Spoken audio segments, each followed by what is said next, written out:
अगर हम लोग एंशियंट भारत के अंदर राजाओं की सिचुएशन के बारे में पता लगाए कि राजा और जनता के बीच में कैसे रिलेशनशिप थे, राजा की क्या इमेज थी, तो ये सारी इन्फॉर्मेशन वैसे तो किसी भी ग्रंथ के अंदर कॉमनली अवेलेबल नहीं है, उपलब्ध नहीं है। पर बहुत सारे उस समय के जो कवि थे, राइटर्स थे, उन्होंने अपनी कथाओं में, किस्सों के अंदर, कहानियों में राजा और जनता के किस्सों को बताया है।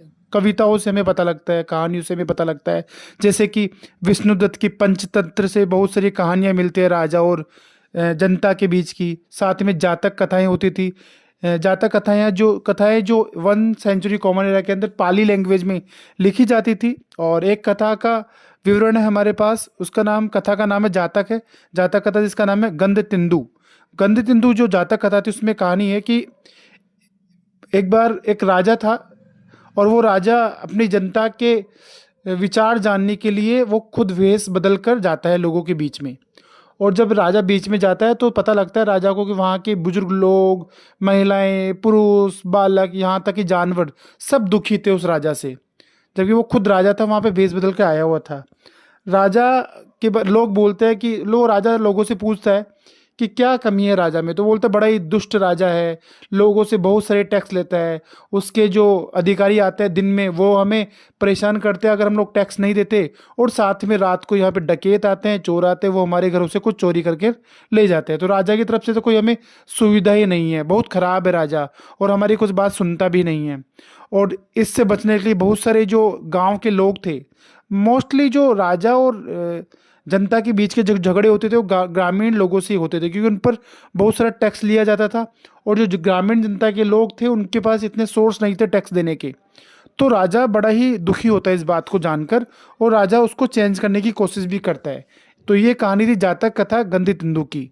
पर जो ज़्यादातर ग्रामीण क्षेत्र के जो किसान थे, वो फॉरेस्ट में जाकर बसने लगे राजा से बचने के लिए, दूसरे एरिया के जंगलों में जाकर रहने लगे।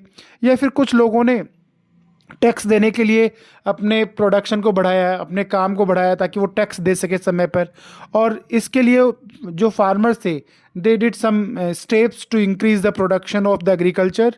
तो उस समय जो पहला चेंजेस ये हुआ कि देखो, भारत के जो लोग थे, एंशियंट भारत के लोग, वो लोग हल का उपयोग नहीं करते थे।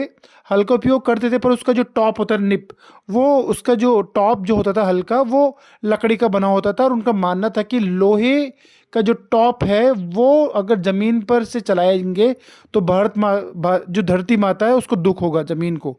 तो इस बात को ध्यान में रखकर वो लकड़ी का यूज करते थे। पर 600 कॉमन एरा तक आते आते, हर्षवर्धन के टाइम तक, गुप्त वंश के एंड तक, बहुत सारे फार्मर्स अब लोहे का हल यूज करने लगे। लोहे के जो उसका टॉप होता था, और राइस जो होती थी उसकी रॉप करने लगे। और साथ में सिंचाई के लिए तालाब, कुएं और कैनाल्स भी बनाने लगे।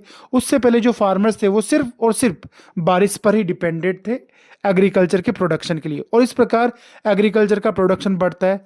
तो यहाँ पे कहानी थी कि कैसे राजा और लोगों के संबंध थे, कॉमन लोगों की, स्पेशली ग्रामीण क्षेत्र के लोगों के। तो ग्रामीण क्षेत्र के लोगों के और राजा के संबंध बहुत ही खराब थे, लोग दुखी थे। ये सब बातें हमें जातक और पंचतंत्र और उस समय की लिखी हुई कविता और कहानियों से पता लगता है।